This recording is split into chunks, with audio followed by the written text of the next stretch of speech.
Ok, então, pessoal, vamos voltar. Ok, aí a gente também vai analisar a necessidade desse meio utilizado, né? Então, será que eu não tenho outro meio com uma restrição menor, né? Com um custo menor nessa ponderação de princípios? Meu Deus, peraí.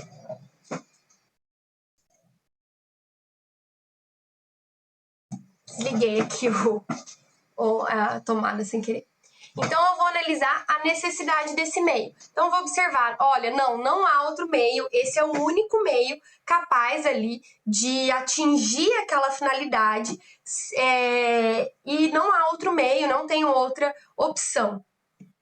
Então, o meio não é o necessário que se dispõe de uma mais suave ou menos restritivo, né? Então, o fim, eu vou analisar como se aquele meio é necessário.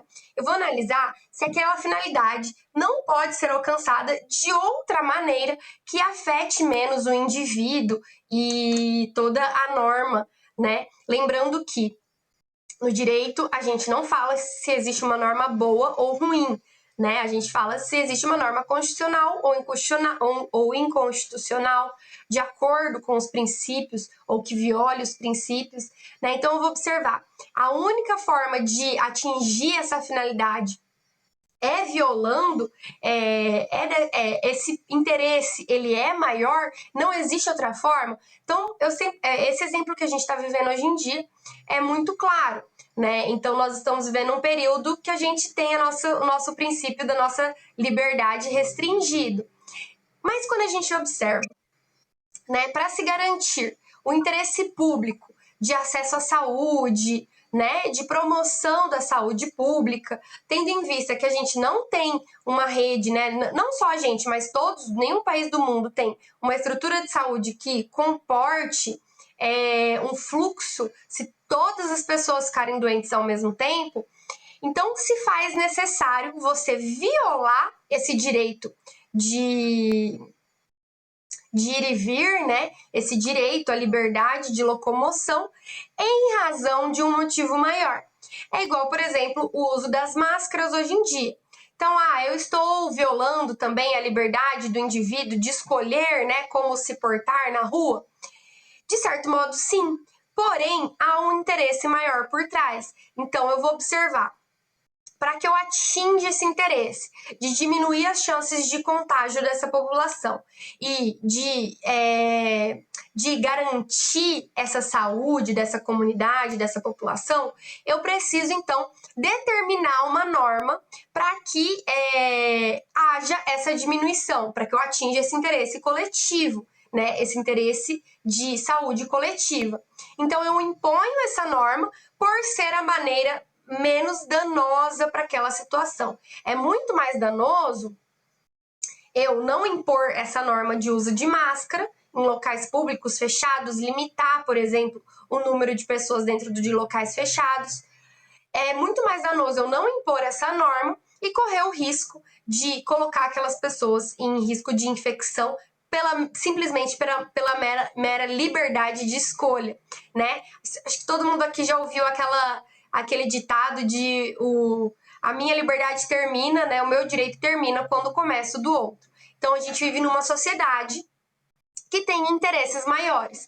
E daí, para atingir esses interesses coletivos, interesses sociais, né, de uma sociedade justa, igualitária, às vezes é necessário que haja uma pequena restrição de direitos privados. Nenhum direito é absoluto, né? Lembrando sempre. Por exemplo, se o direito da liberdade fosse absoluto, eu não teria um respeito à propriedade privada, não é verdade? Porque imagina, eu ia entrar ali no apartamento do meu vizinho e falar, não, eu tenho liberdade de ir onde eu quero, né? Não, nossa liberdade já é restringida pela propriedade privada. Então, eu não posso ir no mercado na hora que eu quero. Eu vou no mercado na hora que o dono do mercado estabelece que o mercado está aberto ao público, né? Por quê? Porque há um interesse maior ali de que nós tenhamos segurança jurídica de proteção dessa propriedade, né? Isso é uma violação, né, do direito da liberdade que a gente já está acostumado a viver, né? Se eu falar para vocês, não, o meu vizinho não me deixou entrar no apartamento dele, ele tá violando o meu direito à liberdade. Quem aqui vai me apoiar, né? Todo mundo vai falar, professora, a senhora tá louca? Né? Claro, ele tá certo, a casa é dele, a senhora não pode ir entrando assim. Então, aí a gente já tem uma ideia de como funciona essa ponderação de princípios, né? Eu tenho ali interesses maiores que vão ali ir limitando outros interesses, ok? Essa parte ficou clara, pessoal?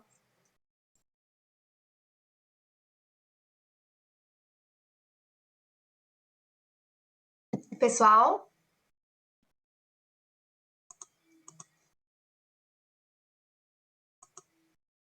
Sim, ok, excelente.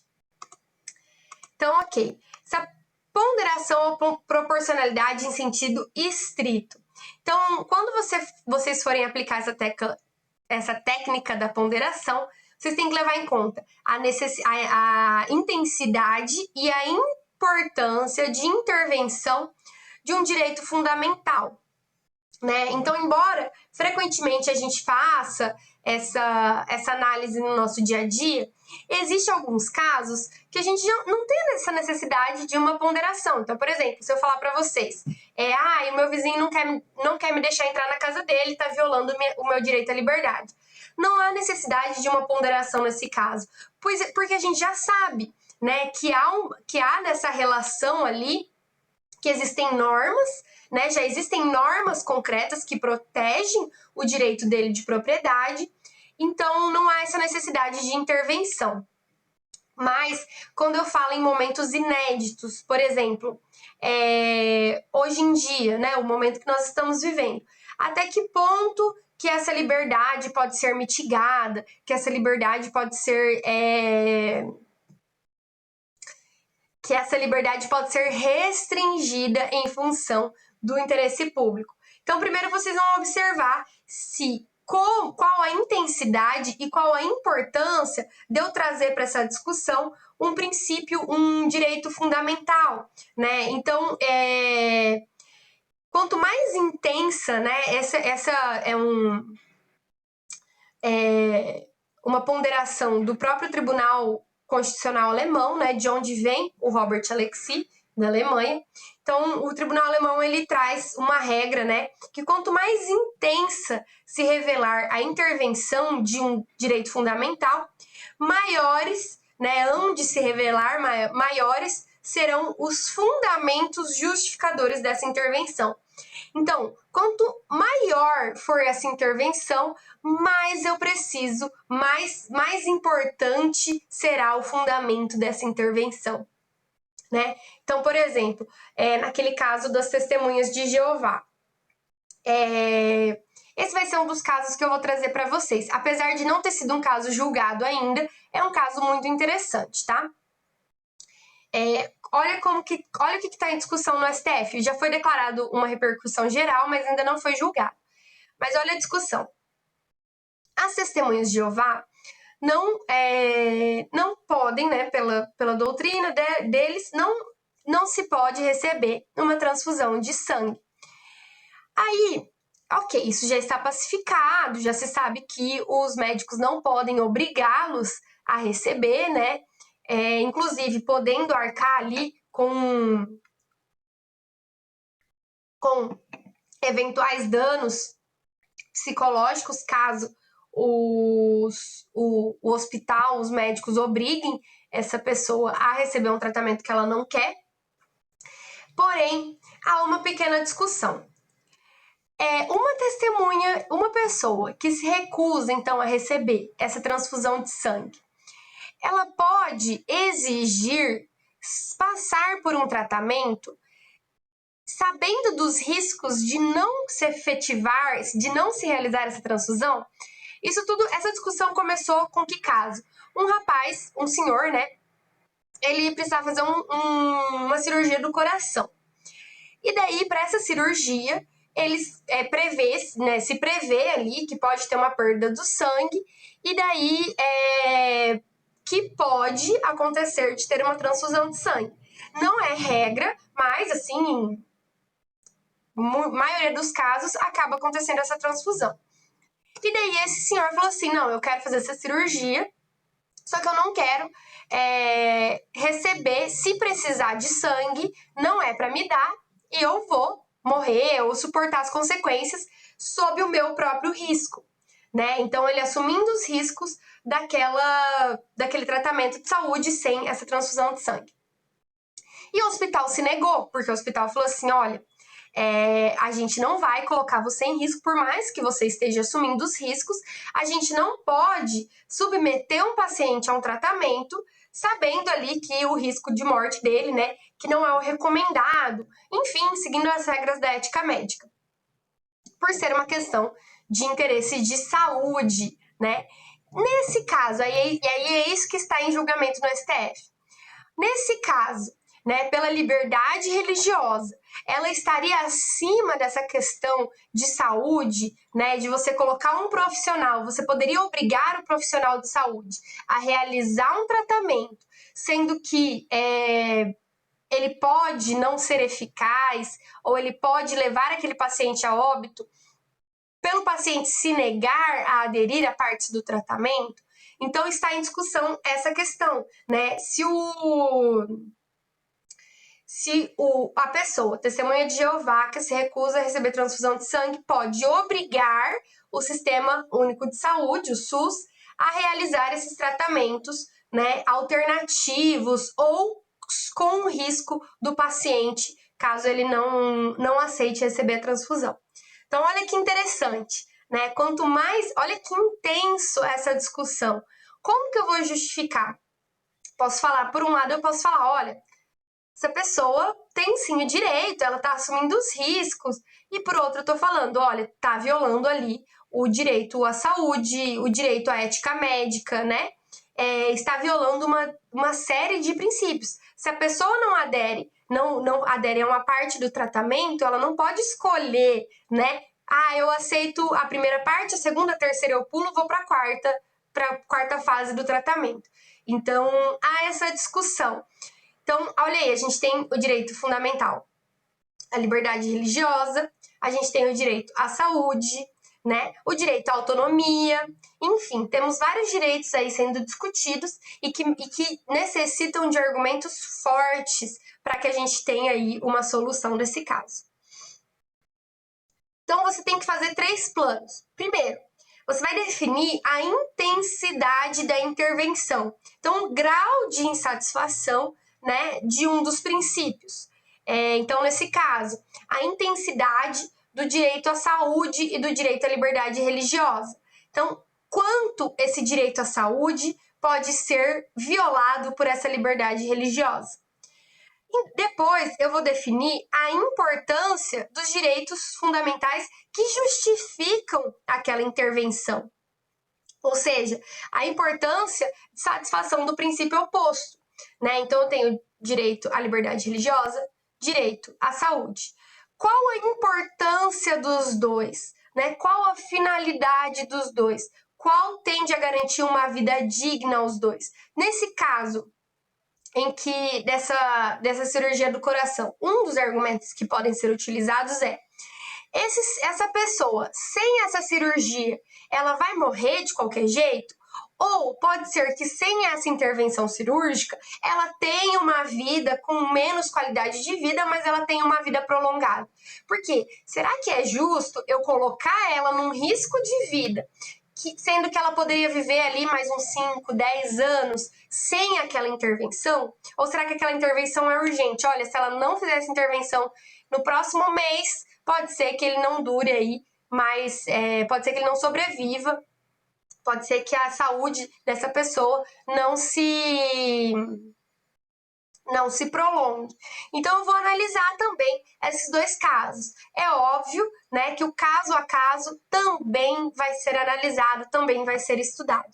E, por fim, você vai realizar a ponderação desse princípio específico, né? Se a importância da satisfação desse direito fundamental justifica a intervenção do outro. Então, olha, uma pessoa que sem essa cirurgia no coração poderia viver ali mais 5, 10 anos com menos qualidade de vida, com muitas restrições, mas pode viver ali, né, durante esse período.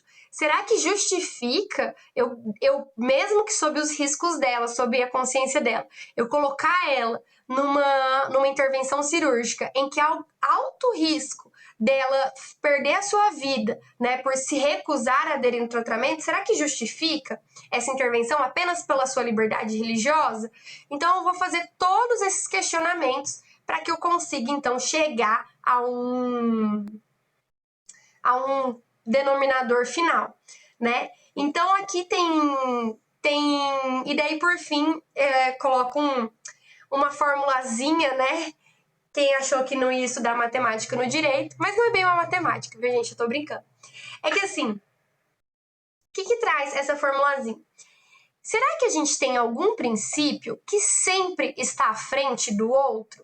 Por exemplo, tem algum princípio que ele está sempre se ele se chocar com o outro, ele vai estar sempre autorizado ou vai estar sempre proibido quando ele se chocar com outro princípio? Eu tenho algum princípio máximo, absoluto, mais poderoso, né, mais forte do que outros princípios? Vocês sabem me falar?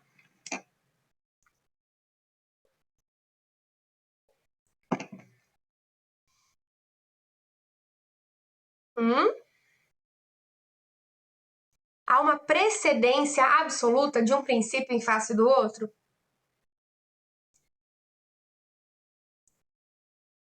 Sim ou não?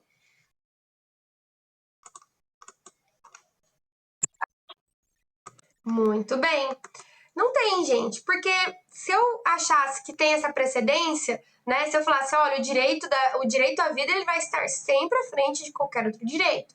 Ou o direito à liberdade está sempre à frente de qualquer outro direito. Não. Então aqui ele traz essas formulazinhas, né? No tópico 1 e 2, a gente tem então o P1 prevalece sobre P2 ou P2 prevalece sobre P1. Né? Não há uma relação de precedência absoluta de um princípio sobre o outro. O tribunal, aí ele traz esse exemplo do Tribunal Constitucional da Alemanha, mas é o método de ponderação, ele não aceita essa possibilidade em caso de colisão de princípios constitucionais. O que pode acontecer é de um princípio constitucional estar à frente, né, preceder princípios infraconstitucionais. Então, se eu tenho um princípio do Código Civil, a Constituição tem mais força, ok? E no 3 e no 4, há uma relação de precedência condicionada, ou seja, essa precedência existe desde que verificadas certas condições. Então, eu vou observar qual o fim que se objetiva, qual o meio que pode ser acessado, dos meios possíveis, qual o menos danoso, né, para aquela violação daquele princípio. Então, eu vou analisar todos esses fatores para que eu determine, então, se há uma relação de precedência ou não. Então, no caso concreto, uma condição que expressa uma precedência de um princípio pode ser escrita de todas as maneiras, né? Você vai determinar que um princípio vai ser priorizado em face do outro, analisando toda essa ponderação de qual a finalidade, como eu posso atingir essa finalidade e qual a forma de atingir essa finalidade da maneira menos danosa. Aí, pessoal, entrando aí no resuminho da aula de hoje, é bem pequenininho mesmo, apenas aqui para que vocês tenham elementos que vocês devem observar. Quem são os intérpretes, né? Então eu posso dizer que a tarefa hermenêutica ela vai ser realizada por muitas pessoas, né? Então advogados, legisladores, administradores públicos, particulares, promotores, magistrados, procuradores, funcionários do setor técnico, né, do setor administrativo, enfim, governadores, prefeitos, etc. O poder executivo, legislativo, judiciário, todos, gente, todo mundo pode ser um intérprete do direito aplicando aí os métodos hermenêuticos. O que isso quer dizer? Quer dizer que o direito ele está sujeito à interpretação de todos e pode ser que em alguns casos eu tenha choques de interpretação. Isso é muito comum quando eu estou falando de um processo judicial entre acusação e defesa, né? Eles vão interpretar os fatos, o direito, enfim, de maneiras distintas. Mas e quando o legislador ele interpreta aquela lei, aquela norma, aquele princípio de uma maneira distinta do judiciário ou então de uma maneira distinta do que a própria lei quer dizer. Daí a gente tem, então, processos judiciais que vão questionar a validade daquela norma, as formas de interpretação. Então, esse é um das funções do STF também, né? Analisar a forma de interpretação que aquele legislador deu para aquela norma. Então, supondo que seja uma norma ambígua, então eu posso ali determinar que, de acordo com a Constituição, eu não posso interpretar de tal maneira, né? Eu posso limitar a interpretação daquela norma. Gente, sobre a interpretação do legislador, eu coloquei no Mateus um textinho, né? A vontade do legislador, a vontade da lei.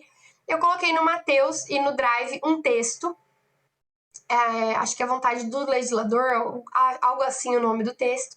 Bem curtinho, são 4 páginas, apenas para que vocês compreendam melhor, né? Por que a vontade do legislador ela não é importante, né? Ela não é relevante na interpretação hermenêutica e o que prevalece é sempre a vontade da lei, tá? Eu coloquei ali apenas como matéria complementar. Aí, gente, nós temos 3 métodos de interpretação do direito. Apenas a linguagem normativa, né? Ela pode ter 3 objetivos. Uma declaração, apenas declaratória, né? Ser uma norma declaratória. Aí você pode aplicar uma linguagem para uma interpretação restritiva ou extensiva. A restritiva é quando eu apenas vou colocar o que está previsto ali em lei. Então, a lei prevê 1 e 2, eu vou aplicar 1 e 2.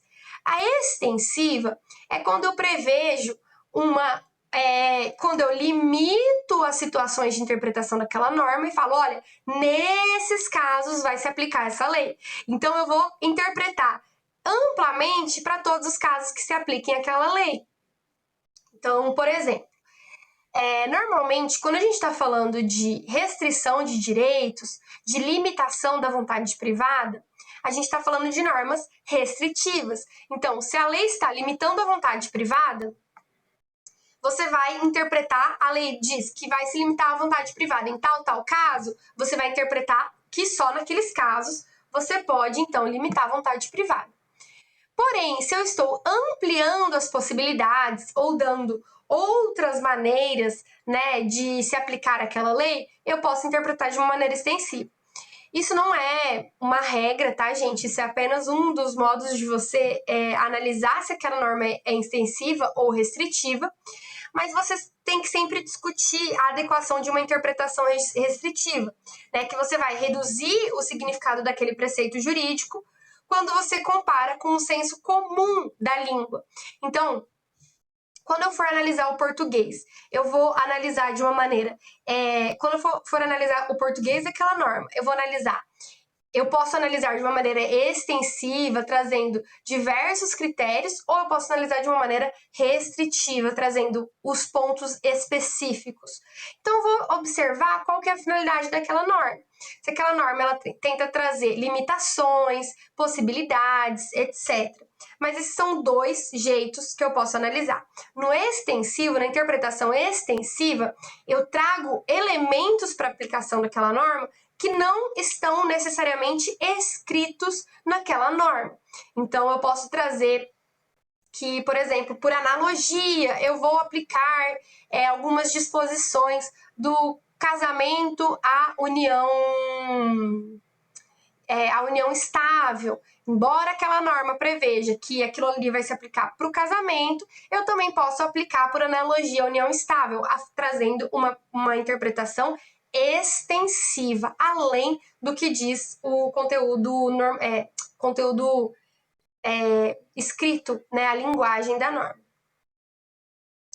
Gente, interpretação de direitos e conceitos indeterminados, isso a gente viu ali quando a gente falou das cláusulas abertas, né? Então, que são os conceitos jurídicos indeterminados, são aqueles fundados em valores de experiência social, né? Então, normalmente eles são ambíguos, imprecisos, então eles devem ser complementados. Então, quando eu falo sobre a boa-fé, sobre a função social do contrato, sobre a função social da propriedade, são valores, são conceitos que dependem de valores sociais, né? Então, qual que é a função social da propriedade? Qual que é a função social do contrato? Qual que é a boa-fé numa relação privada? Então, tudo isso vai depender de como aquela sociedade se comporta, quais são os interesses e os valores sociais daquela sociedade. Aí, a gente tem duas vertentes sobre como esses conceitos indeterminados devem ser aplicados. Uma vertente fala que deve se excluir a possibilidade de atuação discricionária da administração pública, né? Então, só existe uma solução correta. A outra vertente vai no sentido completamente contrário, trazendo a possibilidade de várias soluções dentro de conceitos indeterminados. Então, seria uma atuação livre, né, do controle jurisdicional. Porém, o mais razoável é encontrar um meio do caminho dentro dessas duas vertentes. Ou seja, né, você tem uma liberdade, porém essa liberdade é limitada pela lei. Então, esse conceito indeterminado, a boa-fé, por exemplo, ela existe, ela é ampla, ela pode ser interpretada de maneiras distintas, desde que essas maneiras estejam de acordo com a lei e que não haja uma contradição entre si. Tá? Então, ela deve ter uma correlação lógica também. A dignidade da pessoa humana. Gente, a gente tem atualmente, isso vocês vão ver mais profundamente em direito constitucional e em direito civil, um conceito da eficácia horizontal dos direitos fundamentais. Então, a princípio, quando a gente tinha esse conceito de direito fundamental, tinha essa ideia de que os direitos fundamentais, os direitos humanos, eles eram aplicados do Estado para o particular. Hoje em dia, a gente tem um conceito de que esse direito fundamental se aplica de maneira horizontal entre os particulares. Então, eu, enquanto professora, quando eu realizo um contrato com a faculdade, quando eu dou aula com vocês, né? Então, eu tenho que respeitar esses direitos fundamentais. Então, a faculdade, quando realiza um contrato comigo, tem que respeitar os direitos fundamentais. Dentre eles, a dignidade da pessoa humana. Então, a dignidade da pessoa humana, ela tem uma ideia basicamente de que o ser humano, ele não é o meio, ele é sempre o fim em si mesmo. Então, eu não uso o ser humano como um instrumento, né? Então, por exemplo, eu tenho que dar condições dignas para que essa pessoa se desenvolva. Quando eu falo de uma relação de trabalho digna, eu estou falando de uma relação de trabalho que permita aquela pessoa se desenvolver como ser humano, né? Aquele ditado, trabalhar para viver e não viver para trabalhar, né? Então, essa ideia de que o ser humano não é um meio, eu não posso utilizar as pessoas para atingir fins capitalistas ou até pessoais meus, né? Eu não posso usar as pessoas como meros objetos. Então, sempre que eu for aplicar a lei, eu devo observar o princípio da dignidade da pessoa humana. Sempre, gente. Sempre, sempre, sempre, tá? A proporcionalidade, que a gente já viu bastante, né? Que é essa questão da razoabilidade, que as decisões devem revelar-se adequadas e necessárias ao fim almejado.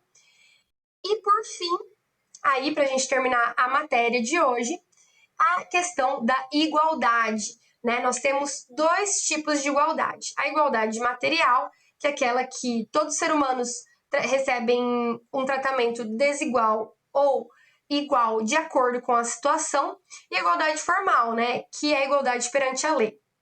Então, gente, quando a gente fala igualdade, não quer dizer que eu passo uma régua e todas as situações devem ser interpretadas da mesma maneira. Acho que tem muita gente aqui na turma que tem filhos, né? E sabe que nós temos que aplicar soluções diferentes de acordo com a personalidade ou com as necessidades de cada filho. Então, se eu tenho ali um filho que tem mais dificuldade de matemática, eu vou passar um tempo maior ali estudando matemática com ele, não é verdade? Então, eu vou trazer soluções diferentes. A mesma coisa dentro de uma comunidade que se pauta ali por essas regras, por essa justiça social, né? Por isso que a existência de cotas, a existência de questões de acessibilidade, de adaptação de adaptações de lugares públicos, né? Por isso que essas questões existem. Eu trato as pessoas de maneira desigual, na maneira da sua desigualdade, para que eu possa, então, trazer essa pessoa a um patamar de igualdade, né? A mesma questão, por exemplo, no direito do trabalho, no Código de Defesa do Consumidor, eu trago ali, eu tenho uma desigualdade real, né? Porque não há como dizer que há uma igualdade entre funcionário e empregador ou entre consumidor e empresa. Daí, o direito, ele eleva essas pessoas, ele traz direitos para que essas pessoas consigam chegar a um patamar de maior igualdade. Então, a gente também sempre, para analisar se uma norma é justa ou injusta, constitucional ou inconstitucional, eu tenho que analisar essa igualdade no sentido material e formal. Formal por quê? Eu estou dando um tratamento desigual que se torna aquela situação injusta, né? Estou dando privilégios para um determinado grupo. E material, eu estou corrigindo alguma injustiça por meio da lei, né? Então, essa igualdade formal a gente pode observar no tratamento da lei. Então, o Código Penal, o Código Civil, nós temos regras gerais que se aplicam a todos os cidadãos. Todo mundo deve observar a boa-fé. Todo mundo deve observar a boa-fé. Só que, numa igualdade material, eu vou observar que a boa-fé também está conectada com o nível de conhecimento daquela pessoa. Então, um advogado, ele vai ter um conceito de boa-fé. Então, para que eu compre um imóvel de boa-fé, pode ser que se exijam mais requisitos meus do que uma pessoa que nunca tenha lido na vida, né? Porque eu tenho muito mais conhecimento dos meios ali que um bem pode ser restringido do que uma pessoa que nunca tenha comprado e vendido um bem. Então, são essas questões. Todo mundo tem que respeitar a boa-fé, mas a boa-fé vai ter um conceito para mim e um conceito ali para o seu João, que mora num sítio no interior do Mato Grosso do Sul e nunca viu um cartório na vida dele, né? Então, esses conceitos, eles existem, devem ser aplicados, mas eles podem ser aplicados com pesos diferentes, sem que isso se torne uma situação injusta, apenas para que eu justamente traga essa situação, esse patamar de igualdade entre as partes. Pessoal, alguma dúvida?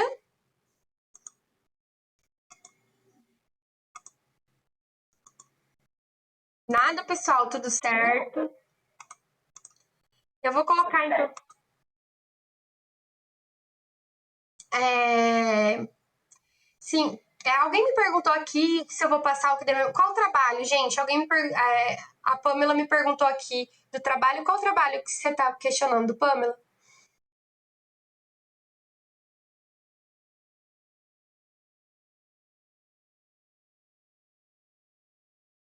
Pamela? Pamela tá na sala?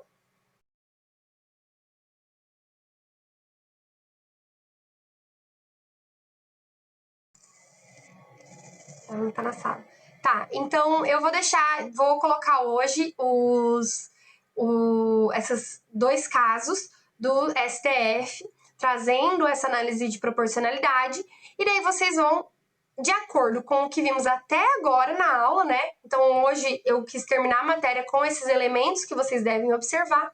Vocês vão fazer uma análise, então, de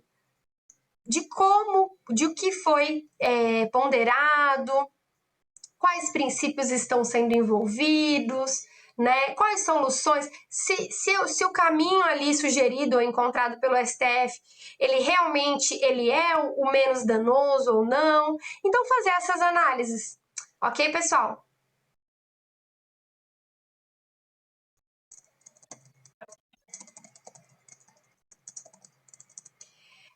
Então tá. Então é por isso, é só isso a aula